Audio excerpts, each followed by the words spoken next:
Hey y'all, it's Jordan Claude James here. Call me Claude, please. Today we have yet another arm day for you. I told you this is my favorite day, so we're going to keep them coming. The next video I recorded today, actually, that was a a leg day. That went over very well. I actually was able to get the squat rack today, but that's enough about that. I'll get into all of that in the next video. But this day right here, yeah, I love arm day. Sorry, just got cut off there. Arm day is my favorite day. Arm day and leg day, as a matter of fact, they just grow that much more than the rest of my body. So I mean, I always just feel extra rewarded when I train these body parts. My chest is a problem area. I would say my back to some degree, but some parts of my back grow faster than others. But yes, definitely the chest gives me some trouble. And we're using the ropes right now. I like to exaggerate the brachiolis. So these are like hammer curls, and those work well to work out that brachiolis, which is basically the middle of the arm. That's what adds the thickness. It's what makes your arm, the bicep, all of that just a little bit wider, without having to flex the tricep. So when you're just standing, and you're not flexing on purpose, that is, you can have a fuller look to your arm. So yeah, it just looks a little bit fuller from the front, and it's, if nothing else, it's one more line in the arm. It's one more line that's not, the tricep or the bicep. It's connected to the forearm, which is, yep. So I'm all about the lines. I am a big fan of bodybuilding. I think I've already told you guys how much I love that sport. And it's all about the lines. The more lines you can add, at least, I ain't never seen something with too many lines. And the deeper those lines go, the better. So also, when I train arms, it makes my elbows feel better. So I try not to shy away from arms too much, because when I shy away from arms and I'm doing a bunch of chest presses and I'm doing a bunch of back pulls and pull-ups and chin-ups and what have you, I notice that my elbow starts to like ache, especially my right elbow. I think it's the funny bone. I'm not really sure, but it gives me a little bit of trouble.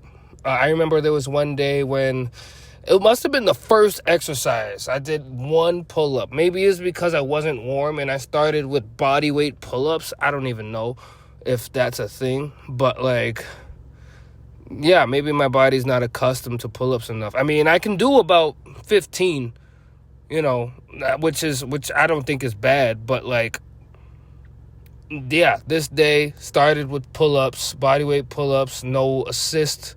And it was my elbow on the first one. Just like, nope, not today.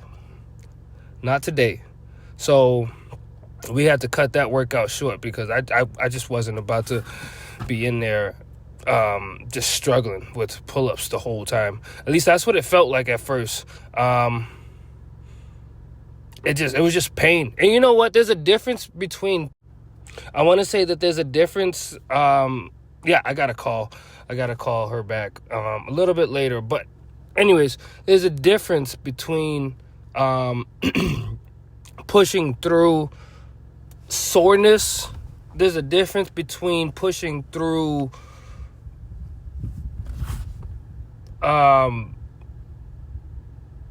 just like the tension. And then there's a difference between pushing through, oh snap, my tendon, my joint doesn't feel like it has enough support. Like I feel like, you know what I mean? So it's important to be able to tell the difference, because I feel like I don't want it to sound like I'm making an excuse to cut my leg day short. I don't want it to, or that was back day, my pull day short. And I don't want you guys to think that that's something that we do, but it just further emphasizes the importance of training your joints. Like, I can't emphasize this enough. I'm going to continue emphasizing it. And the elbow is no exception. I hit some dips later on in this video that I think really exaggerates the shoulders, the stretching of the shoulders, and the locking out of the elbows. So and actually, one of my sets, probably my best set this workout, the camera angle was off. I don't remember adjusting the angle. I don't remember touching the camera, but apparently it only caught my forearms. And if you don't know anything about dips, forearms don't move too much when you're doing dips. So that video, so that part of the workout just got omitted. But that's all right. That is okay. Because we did plenty of other dips. It was just like, that was my best set to failure. So, you'd like to capture those moments, especially when I'm thinking about, how hard was I training on week 5 of me recording my progress towards competing in a show? How hard was I training? How hard was I able to go? How close was I to failure? And I think that when it comes to especially body weight exercises, it's just that much easier, especially when you're already warm, to push yourself to failure. Excuse me. And another thing that can't be, what's that word I was just using? Emphasize. That can't be overly emphasized, is your ability to get to failure. That is that's pretty much what's gonna force your muscle to be like, okay, under that tension for that amount of time, while stretching to that extent, I need to be I need to get stronger, and I need to grow. And that was a nice little back double bicep. I'll take it.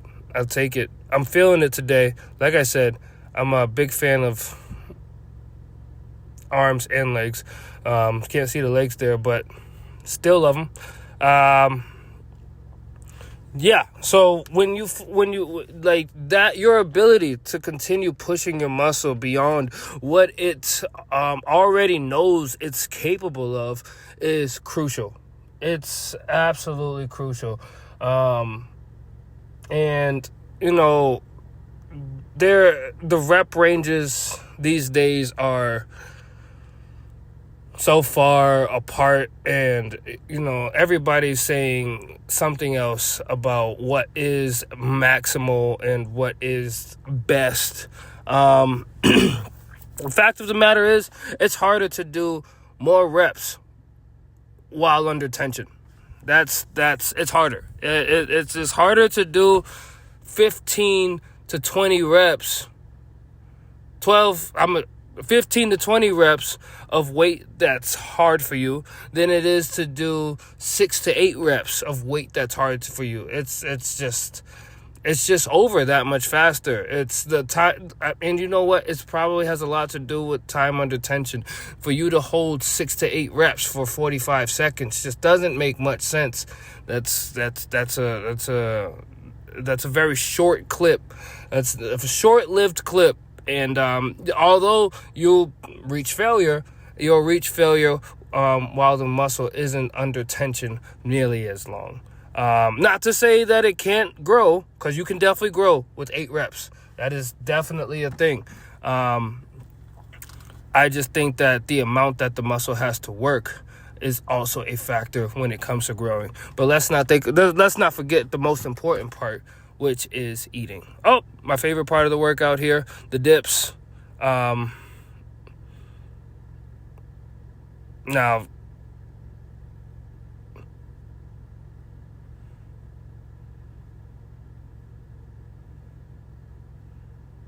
yeah,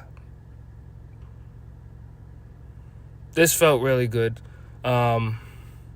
Like I said before, I think I said this before, this is pretty much what I call like the upper body version of the squat.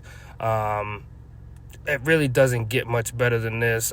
I'm feeling it in my core. I'm feeling it in my hip flexors, just keeping my legs up. My biceps are, while I lower myself down slowly, my triceps obviously, and then I got the chest working in there, and my back is helping stabilize me. My shoulders helping stabilize. It's all just working together, and it's seeing it recorded. I mean, I knew it felt good when I would do it way back. I don't know what just happened here. I think I accidentally added the same videos to the front of the video, but since it's on there, I'm just gonna keep talking over it. It's just, yeah, I always loved my dips, but seeing it recorded just gave me a different love for it, because the range of motion, the compound movement, the tension that you can visibly see just on the muscle in and of itself is just chef's kiss. If you don't have dips in your workout regimen, I highly recommend it. But that's it, guys. I appreciate you for watching. Make sure to like and subscribe if you haven't already. If you liked what you heard, if you liked what you saw, yes, like and subscribe for more. I appreciate y'all. Have a good one.